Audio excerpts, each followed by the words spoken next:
Welcome to Let's Talk About It Sunday, an extension of KELA's weekday local talk show featuring a variety of subjects of local interest. This program was pre-recorded, so we're unable to take live calls on today's show. And now, let's talk about it.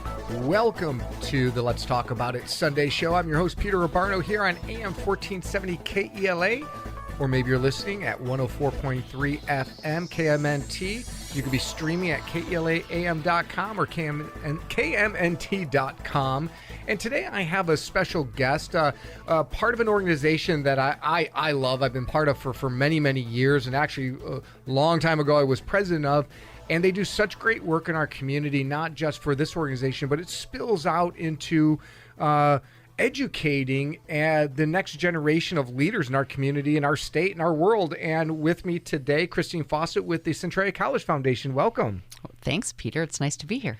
And it's true, and I truly believe this. The Centralia College and the Centralia College Foundation really are helping to create the next leaders in our community. Absolutely. Come on campus and you see those students and see their energy and excitement, their ability to learn, and then take that learning out into the workforce. Pretty amazing. Yeah, it is amazing. And there's so many cool things going on right now at Centralia College. I mean, it doesn't take somebody who even lives here to really look around and see how amazing some of the things are going. I mean, you see buildings going up, you see events. Today I saw tents and students running around. I mean, there's just so much going on, a lot of energy. Yeah, it is. This week is Spring Fest, so our students have activities every day. They're playing games. Today they were playing chess and had bubbles going out on the Esplanade, and just pretty fun to watch and see and interact with them. Yeah, it's pretty cool, and it's really neat to see. So let's talk about a recent event. We have seen what an amazing new field that was put in right on Centralia College Boulevard, right a block or two from historic downtown Centralia, a field that was just dedicated to a very special man. It was. Yesterday we had a lovely event where we dedicated the field, and it is now named Bob Peters Field. Everyone in this community has heard that name. They have played for Bob. They have coached alongside him. They've watched him coach, then became the athletic director at Centralia College. I believe yesterday they said he'd been there 35 plus years. So he's affected and impacted a lot of students' lives and a lot of people in the community. So it was wonderful that the students decided to name the field after him.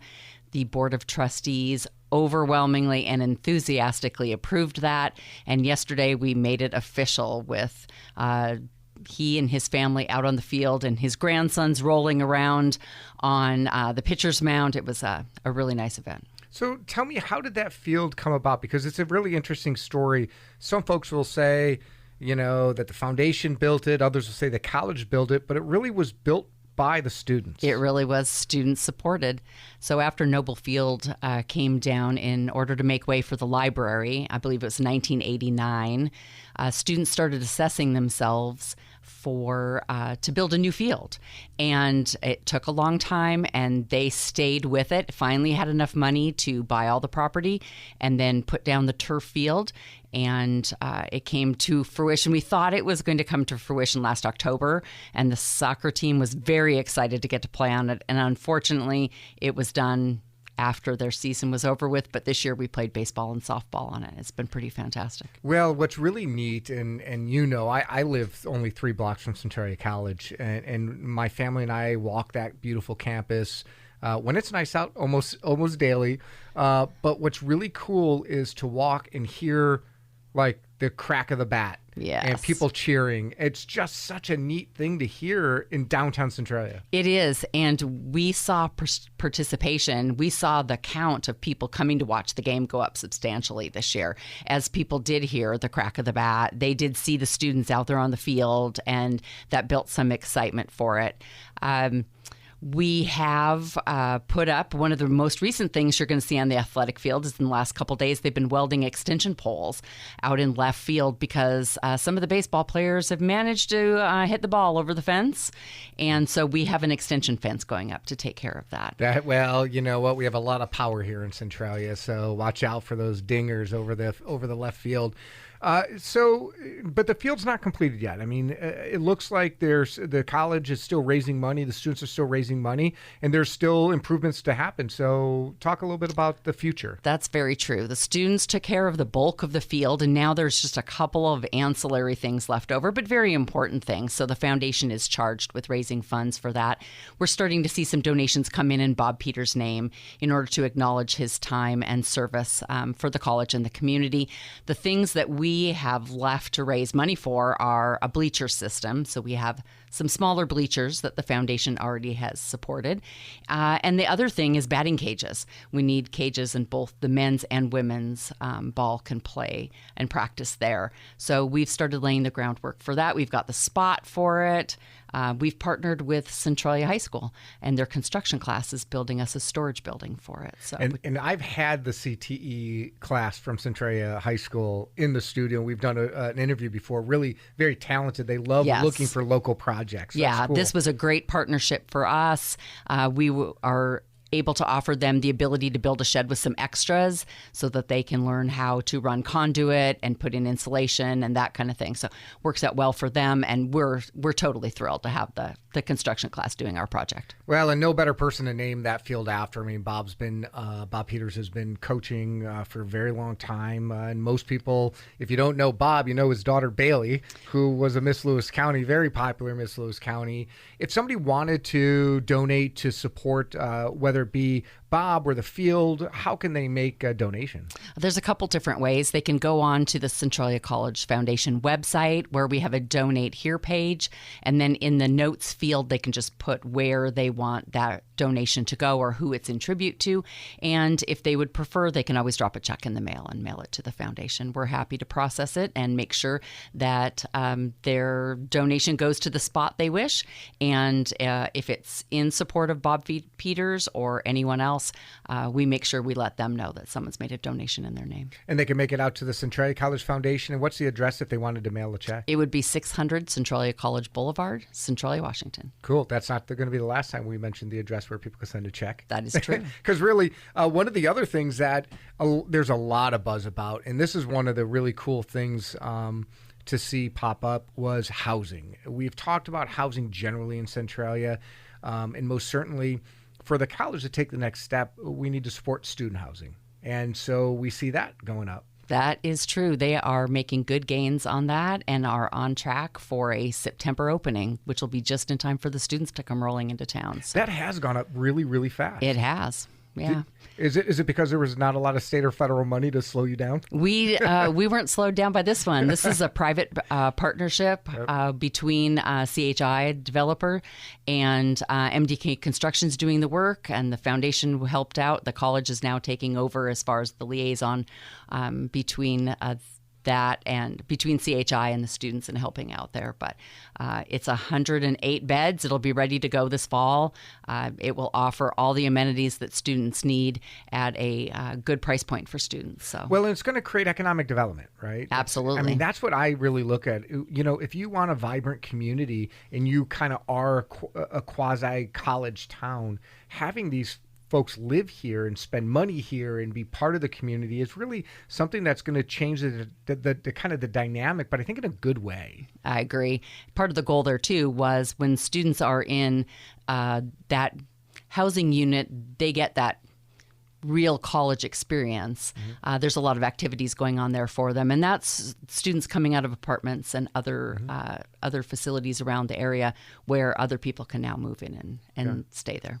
Well, I know from walking around downtown and walking through the college, both of my kids have asked to go to Centralia College, and they both have asked to stay there. And excellent. We could sign them up. I did say, so what you're telling me is you're going to move 2 blocks away from me, and I'm going to have to pay for that? I said, I don't think that's going to work. But you can go to Centralia College. They both love that campus. And now with the field, it kind of just creates this new energy and curiosity with a lot of young students. I mean, my kids are only 10 and 11, but they're looking already at, well, I can stay at home and go here. This is like a real college. I said, it is a real college. So a real college and at affordable tuition rates. Right. Absolutely. Right. And partly it's affordable because of the great work of the foundation and scholarships. So, I mean, that's one of the big missions of the Centralia College Foundation. We can talk about some of the other things that the foundation manages and works with, but scholarships is one of its primary missions, right? That's our top priority, is scholarships for students to make college even more affordable for them. So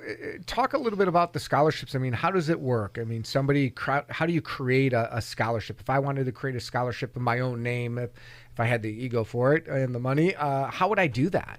We try to make it really, really simple on people. There's two different ways to create a scholarship. One is, Peter, you would come into the office and say, I want to give a student $1,000 this fall, and I would like that to be a general education student. And we would say, thank you very much. We would take your check. We would find a student that meets that criteria, and we would give that $1,000 to that student for the next academic year. And then the next year, if you decided to do that again, we would repeat that process over and over and over again, as long as you wanted to. We have some donors who would like to make a more permanent, they want to know their impact is going to be there forever, and those donors create an endowed scholarship, and that is a minimum of $25,000. They can make payments in order to get there, and once we get that $25,000, their scholarship lasts in perpetuity. They set up the criteria that they would like to see that student meet, and sometimes it's trades related, sometimes it's academic related, and then we invest that money. It creates gains, and that scholarship is given out to a student every year with their name on it, or whoever's name they choose to put on it. So in reality, if I'm a business or just an individual, I can give the foundation $5,000 a year to get to the $25,000. Yes. And then that scholarship then gives money based on the interest or the growth in the value, and the corpus or the base just stays. We set aside a little of that first amount of money in order to pay out the scholarship, because we do have a lag period on it to make sure that it's gaining enough to support a scholarship. But then that is exactly how that works. And then every year we call that name out and award that scholarship to a student. That's pretty cool. And how many scholarships do you give out yearly About 275 to 285. So a lot of students get scholarships. Yes. And this year we just finished awarding, gave out just a little over $500,000. $500,000. Yeah. I mean, it's hard for, I think, some people to realize how much the foundation does and gives back, because that's a lot of money for kids to go to school, either free or significantly reduced. Yeah, right? Absolutely is. Yeah, and can that be used just for general tuition? Can it be used for books? Is there different kinds of scholarships? Most of our scholarships are used for tuition, because we know if we can pay part of that tuition, then they can use any funding that they've got for those ancillary services. You are listening to Let's Talk About It Sunday, an extension of KELA's weekday local talk show. Stay tuned. Let's Talk About It Sunday edition will return in a moment. Okay, and now back to business. Listen on the air and online. KELA. Let's talk about it. Good morning. You're listening to Let's Talk About It Sunday, an extension of KELA's weekday local talk show. This program was pre-recorded, so no live phone calls on today's show. It's just really amazing what Centralia College and the foundation are doing in our community. And if you're just tuning into the Let's Talk About It show on AM1470 KELA or KELAAM.com, maybe you're listening on the FM channel 104.3 KMNT or KMNT.com. You're listening to Let's Talk About It Sunday. I'm your host, Peter Abbarno, and my special guest today is Christine Fossett with the Centralia College Foundation. So we talked a little bit about Bob Peters Field. We talked about housing. And we talked about scholarships. If somebody wanted to create a scholarship, now they can go, I'm sure, to the foundation office, which is 600 Centralia College Boulevard. Yeah, our right? physical address is 401 Centralia College Boulevard. 401. Or then they can, how can they reach out to you by phone or email? Yeah, most people will just call me at the foundation office, or they email me at christine.fossett@centralia.edu. A lot of the conversations about scholarships just start with a couple of questions. People have an idea of what it would take. They have an idea of what kind of criteria they'd like that student to meet. But it's just a gentle conversation to make sure that their needs are being met and they're seeking that they are connected with the kind of student that they want. What do you think is the most common questions people have? I mean, because we're doing the show, we're answering questions, we're kind of doing the soft pitch right here. Most people have a really elevated level of what they think they have to donate in order to get an endowed scholarship. Most people think it's $100,000 in order to have that kind of impact on a student, and it's much less than that. But $100,000 would be $100,000 is always great. That means I get to give away 4 or 5 scholarships to students for that amount. So that's awesome. So what are some of the other things that the foundation does aside from supporting the college in a lot of different endeavors? I mean, we've done shows before about the Swift building, which is just the Southwest Washington Flexible Training Center, which is awesome. If you want to talk a little bit about that, because that was another new building on campus to meet the needs of our community. Yeah, it's a building that's continuing to get more and more use as people get used to the idea that it's there and it's there for community use. Right now, the college uses it for some healthcare training. It's also used by the community for healthcare training. We're doing CDL SIM training in that building, flagger training, and then recently we just had Lewis County Noxious Weed and Lewis County Master Gardeners. They're hosting a couple of events in their Fix-It Fair. Oh, and it works out really well, and it's flexible enough to meet a lot of people's needs, but also meet the college needs at the same time. How big is it? 12,000 square feet. Yeah, because it's pretty neat. And the healthcare aspect of it's amazing, because I had just read that the most in-demand occupation in the next, I think they said 10 years, is going to be in the healthcare at every single position, every single level. Yeah. And Centralia College is adding some programs. They have a top-notch nursing program, and but the nursing program's capped at 24 because you have to have clinicals out in the field, and that's been a little bit difficult to expand beyond that. But you are now going to see the nursing program at Centralia College expand to from 24 to 48 in the next 2 years. Yeah, and I've met and I know individuals who have been in that nursing program. It's a tough program, but for good reason. It is. You want a tough program. We get 100 applicants for that program every year, and the cohort is stuck at 24. So as we add these 6 this year, then the other 18 next year, that will help, and the community demand is there. Well, and I would imagine the last thing you want to do when you're laying in a hospital is know that your nurse or medical provider had a subpar education, yes. right? Yeah. So you want to keep the it bar in is very high. Well, you want to keep it high, and so it seems like Centralia College. I mean, I know folks who have applied, and you have to keep like a straight A. Yeah. It's very competitive. It's super competitive, I know. But it's got a bunch of other really cool programs as well. I mean, the teaching program's a newer program, which I know my wife attended Centralia College when she was studying to be a teacher, but they created their own program. They have a bunch of 4-year programs. Yeah, absolutely. The teacher education program, which lets teachers get a bachelor's degree to teach K-8 and then special ed, has been a real strong program, and they have been tracking since they started that. They've been tracking where these students go and where they're teaching, and it's really astounding how many of them are staying in this area, which was the original intent. Right. Was there was a need for teachers in this community, and we grew a program, and they're coming out of Centralia College, and they're staying here.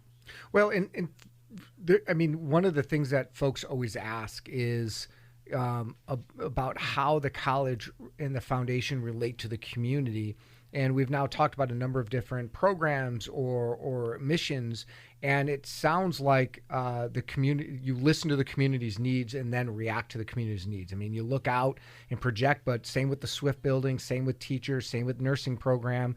You see a need and you meet the need. Yeah, and the most recent one on the bachelor side of things has been behavioral health. Mm-hmm. There was a real strong cry from the community for healthcare professionals in that area, and so a bachelor's program was created. Now we have students going through the associate degree and then into the bachelor's program and then right into the workforce. And many of those have jobs lined up before they even leave the college, and then they just wait and finish the last bits of their degree. That's got to be a good feeling, not only for the program itself, but the students to know that the program is at a high level and meeting the needs of the community, that they have jobs lined up. Yeah, absolutely. I didn't have that. I had to work a little hard. I had to work a little harder. That's what happens when you do a liberal arts degree. You kind of have to struggle a little bit. But do you still have individuals calling it Centralia Community College? Because people forget you have so many four-year programs. Very rarely. Yeah. Most of the time, everyone's converted over to Centralia College. The interesting thing is that a lot of people, when they understand about the bachelor's programs, then they come on campus, and one of their first questions is, wow, it looks like a university. Are you going to be a university? And the answer is no. Community college fits the needs of this community, both in the trades programs, the hands-on programs, the academic transfer students. So what we're doing right now is what this community needs, and that is the key. Centralia College works to fit the needs of the community for education, and the foundation is there to help support what the college needs in order to meet the needs of the community. Well, and you celebrate folks within the community or the college generally, because you have a celebration night that celebrates alumni, students, faculty. Tell us a little bit about your celebration night. Yeah, we have a first-year event coming up on June 15th. It's an evening event, and it's called the Centralia College Night of Celebration.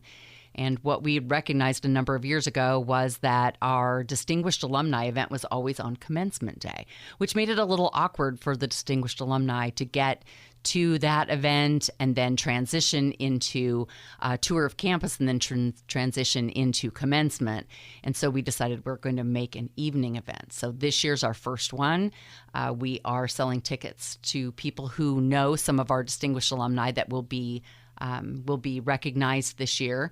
And then we expanded the event a little bit in order to recognize some of the other folks. Outstanding students of Centralia College will be recognized that night, as will our two exceptional faculty.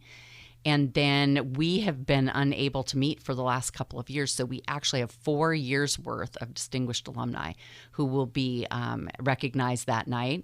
The Watterson family, Colonel Lynn Thompson, Jimmy Ritchie out of Nashville, and this year's recipient, Judy Greeley Henriksen. So we are seeing a lot of folks from this community and outside the community who went to school with the Wattersons, who went to school with Judy. They're recognizing those names. The class of 1963 has been very supportive, and they're coming in force in order to celebrate with us. And then we have a brand new award this year.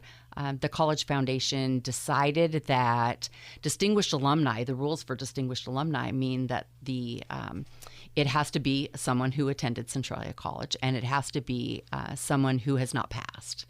And there are so many really amazing people out there who support the college who may have passed, alumni who did, or who support the college and never had the chance to go there. And so they created a brand new, the Legacy Award, and this year it will be given to someone who has passed, who was an alumni, and who was on the list for distinguished alumni, but Dave Blanchard. Okay. And a great recipient for the first time out. And we're already starting to see nominations come in for that, for people who would love to have been able to attend Centralia College, but they didn't live here, or their circumstances were other, but they are strong supporters of the college, and we want to recognize them.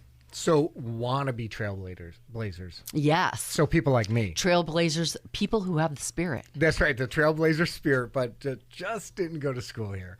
What about the exceptional faculty? That's really a neat award to identify those in the college who are helping kind of educate the kids and be mentors to the kids. Talk a little bit about that, the exceptional faculty. Exceptional faculty, if anyone wants to see the brochure on that and who has won it in the past, that's also on our website under publications. And this year, Lisa Spitzer and Dan Taylor are our two recipients this year, both ironically in the math department. That wasn't a planned situation, but it's a rigorous process. They have to be nominated by someone else on campus, another faculty member or a staff member. And then they have to fill out a long application giving us a lot of information about what they've done and what they plan on doing and what they work with their classes on. And from there, a committee sits down and really puts pencil to paper, takes a hard look at every one of them, because every year there are 6 or 7 candidates who are nominated and who apply, who all are very outstanding. They are all exceptional. And so it's sad not to choose more each year, but those two are we celebrate them, and it's well-deserved. Yeah, and math department. Yeah. I mean, it's tough to make that exciting. Yeah. I know. They do. I'm married to a math teacher. And it's interesting to see the kids' responses Right. to this, as far as the students are just the quotes and things come through after they know that their instructor has been nominated and has been is the recipient. Yeah, I mean, you can't fake that math, right? Right. I mean, it's not like you're blowing things up or you're growing stuff in a petri dish. I mean, if you've got students who are coming out of the woodwork saying this math teacher deserves it and is awesome and has helped me, then it's the real deal. Absolutely. And so what about these exceptional or the outstanding students? I mean, what do you look for in an outstanding student? The Outstanding Students is an award that we don't, at the foundation, we don't award that one. That is a campus-wide. It's run by student government. I do not know if the names have been quite announced yet. I think we those don't students know. I do not have that list of names. We don't want to leak it. It will be it will, again, another group of students that well-deserved. These are students that are very involved in their class, very involved in their coursework, and also on campus. Yeah, that's awesome. I mean, it's all across the board, from alumni to faculty to students. It's great to see so many being supported. But, you know, the Centralia College Foundation does a lot of other things. I mean, there's theater night. There's the Oli Club where they do dinner. There's a lot of little events throughout the year that, and I shouldn't say little because theater night's not little. It's a pretty great event. But there's things that folks can look online and probably find events throughout the year. Absolutely. And we try to mix our events so that there's a little bit of something for everything. Those who aren't interested in theater night can come to a sporting event when we host one of those. And we do have good support from the community. This year, Foundation Night at the Oli Club is in September. And we are adding a new one this year. Packwood Brewing is going to do a Foundation Night at Packwood Brewing to support CC East. That's awesome because for those who don't know, there's a small campus out there in Centralia College out in Morton. There is. Yeah, and it's a beautiful facility. It's a nice little place. It is a nice facility. It is small. It is mighty. It is integral to that part of the county, allowing students who cannot get transportation into Centralia College on a regular basis to take their classes, especially in the wintertime. They do good work out there. They do, and I've taken a tour a number of times out to Centralia College East, and for those listening out in East County, I mean that's a great resource for any student who wants to start taking classes or end up. Can you do the whole 4-year degree out there, or do you have to transfer? You do have to come in for some of the. For some of it. Yep. But it's still a great resource, and we definitely appreciate those working out there and helping us out. So we're wrapping up on time. Can you give your information and contact information if somebody wants to learn more about the foundation, they want to support the foundation, or maybe go online and check out the upcoming events? How can they get that information? Well, our website is centralia.edu/foundation. Anyone is welcome to call me at 360-623-8451. And you can also email me at christine.fossett@centralia.edu, and we'll answer your questions and start a conversation. Thanks for tuning in to the Let's Talk About It show. I want to thank Christine Fossett from the Centralia College Foundation, and thank you for listening to Let's Talk About It Sunday. I'm your host, Peter Abbarno, and I'll be back next week.